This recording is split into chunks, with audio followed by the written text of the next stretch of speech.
Final decision. NASA decides to shoot down comet 3IATLAS. Total destruction. That is where everything begins. And I'm telling you this as someone who stood in the briefing room when the first impossible numbers appeared on the screen. I am Mayoku, and what I'm about to say is not speculation, not theory, but the unfolding of a cosmic ultimatum that forced humanity into the most consequential scientific judgment call of our generation. The moment the telemetry came in, every instinct I had screamed that this object designated C200-3A3 but known within the lab as 3IATLAS, the third confirmed interstellar visitor, was wrong. Its orbit was wrong. Its velocity was wrong. Its composition was wrong. Everything about it violated the quiet stability of our solar system. And that was before the calculations began to paint a picture that no physicist ever wants to see. A converging trajectory. The discovery itself was almost mundane. Another faint streak caught by the Vera C. Rubin Observatory during its nightly sky survey. But when the modeling team fed the data into the orbital solver, the room went silent. The comet wasn't just passing through. It was threading a gravitational needle from deep interstellar space, accelerating in a way completely inconsistent with a natural long-period comet. 18 months, that was the window, a cosmic countdown. The preliminary simulations fanned across the screen like a nightmare, blooming in slow motion. Earth lay squarely in the path of possibility. The impact corridor slashed through major population centers across 3 continents. Even the best-case scenario, a near miss, was catastrophic, with tidal disruptions and atmospheric shock waves large enough to destabilize global weather for decades. As physicists, we often emphasize probabilities, margins of error, uncertainties. But here, uncertainty was the enemy, and the error bars were shrinking toward inevitability. Yet the physical danger wasn't the only anomaly. Spectrographic data from pan-stars revealed something I still cannot explain fully. Dense metallic signatures, unusually high concentrations of heavy elements, and a bizarre distribution of isotopes that do not match any known astrophysical formation process. Not primordial ice, not silicate rock, not anything that fits our models. It was as if the comet carried the fingerprints of a place that had never played by our laws of chemistry. And then came the signal. A repeating narrowband emission buried deep in the noise. Faint, structured, not quite random. We initially assumed it was a sensor artifact, perhaps a thermal glitch. But as we filtered the data, the pattern sharpened, a pulse, then a pulse, then a pulse of different amplitude, too regular to ignore, too deliberate to dismiss. Something was emanating from 3IATLAS, and whether it came from its composition, its motion, or something embedded within it, we did not know. But we knew it was sending something, a message, a malfunction, a natural resonance. I will not claim certainty. I will only say that I have spent 40 years studying the mathematics of the cosmos, and patterns that repeat with such precision are rarely accidental. When NASA convened the emergency session, every lab, every modeling center, every agency brought forward their best-case and worst-case projections, and all paths converged on one brutal truth. If 3IATLAS remained intact, Earth would not. The kinetic energy alone, amplified by its anomalous density, could erase cities. The isotopic instability could vaporize oceans. Even the magnetic signature it carried, yes, magnetic, hinted at an interior we had never imagined in conventional cometary physics. The conversation no longer centered on curiosity. It centered on survival. That was when the president asked NASA directly, unequivocally, "What is the final decision?" And NASA answered, "Total destruction." Operation Aegis, a nuclear interdiction in deep space, a preemptive strike on the most enigmatic interstellar object humanity has ever observed. The scientific community erupted, diplomats panicked, engineers scrambled. But the order stood. Still, none of them, not NASA, not the government, not even the astrophysics committees, knew the part that haunted me the most. The signal, that faint structured whisper, embedded inside 3IATLAS, growing stronger as it approached, a signal that just before destruction revealed something even more unsettling. When the emergency summit at the United Nations began, the atmosphere was unlike anything I had ever experienced in my career. It wasn't diplomacy. It wasn't strategy. It was something raw, an unspoken fear that the cosmos itself had issued a challenge we were unprepared to answer.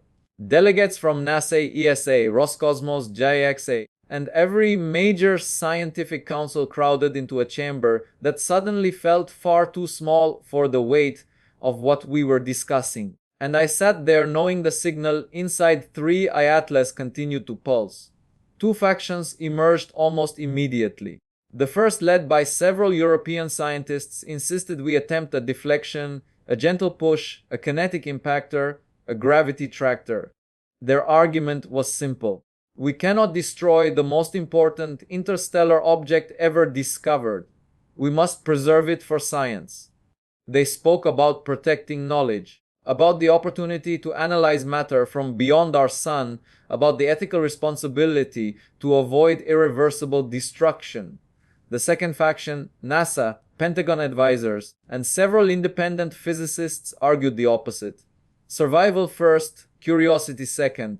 The models were too tight, the timeline too short, the density too unpredictable. A deflection attempt could shatter 3IATLAS into a swarm of smaller fragments, each one potentially lethal. One large impact was tragic, a rain of 1,000 molten shards apocalyptic. I watched as the debate grew sharper, more emotional. Every projection was placed on display screens. Energy curves, fragmentation probabilities, gravitational drift simulations, cluster impact scenarios. But no matter how the data was visualized, it converged on the same grim conclusion. The margin for error was microscopic. Then I revealed the signal, a narrowband transmission emerging from within the comet, stable over time, increasing in clarity as 3IATLAS approached the inner solar system. The room fell silent, not panicked, not curious, just silent. Because a natural object should not emit a structured frequency. A piece of primordial rock from another star system should not behave like a beacon. I played the filtered signal. A rhythmic pulse like a coded sequence, not language, not music, not noise, something in between, something deliberate. And in that moment, the debate fractured into something far more volatile. Some argued the signal justified preservation. If it is a message, they said, destroying it would be the greatest scientific tragedy in human history. Others insisted it justified destruction even more strongly. If something inside that object is transmitting, they countered, we cannot allow it to reach Earth. The stalemate hardened. Political leaders whispered in corners. Scientists paced. Advisors summoned classified documents. And the orbital clock continued counting down toward inevitability. Then came the final tipping point. A new set of simulations showing that if 3IATLAS fragmented during a deflection attempt, Earth would be struck not in one location but across multiple hemispheres simultaneously. No evacuation, no shielding, no recovery. NASA stood up and presented the final recommendation. Operation Aegis, total destruction. A nuclear strike in deep space before the comet entered the gravity well of Mars.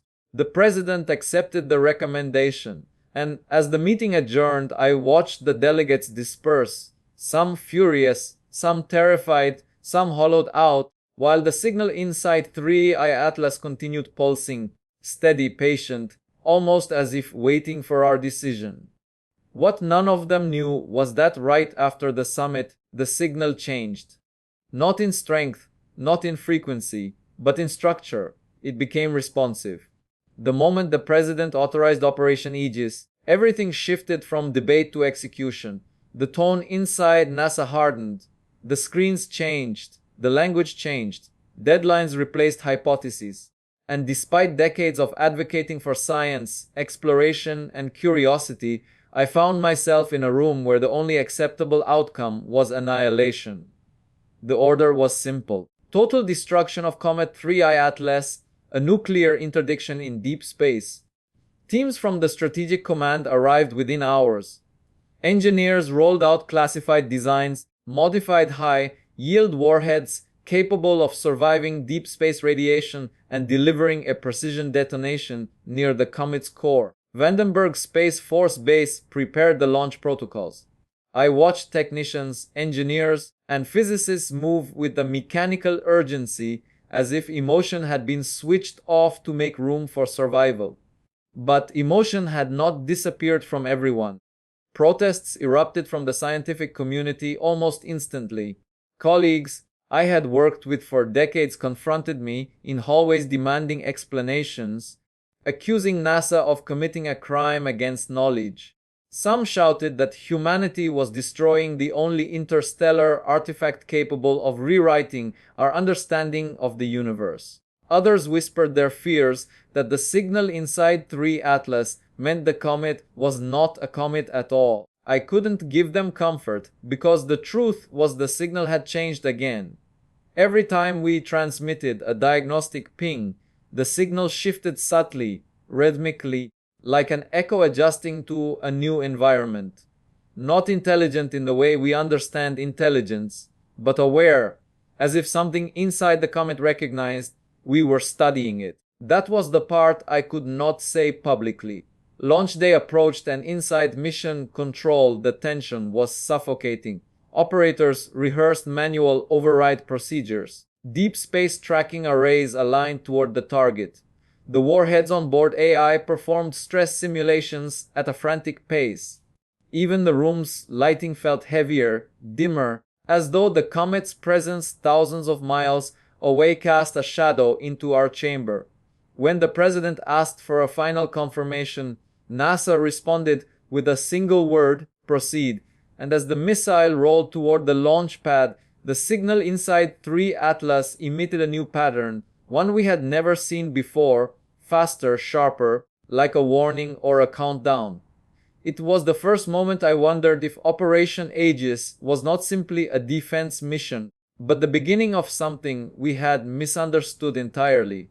The missile left Earth without ceremony, without countdown broadcasts, without the drama the public imagines when they think of space missions.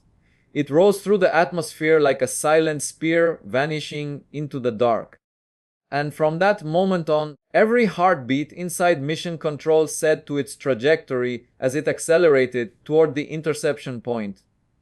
An orbital corridor between Earth and Mars, so narrow it felt like threading a cosmic needle. I monitored the signal from 3IATLAS the entire time. With every kilometer the missile closed, the signal sharpened. What began as a faint pulse now carried structure, modulation, almost a cadence. It wasn't communication in any language we knew, but it reacted to us. If we shifted the missile's telemetry beam, the signal shifted back.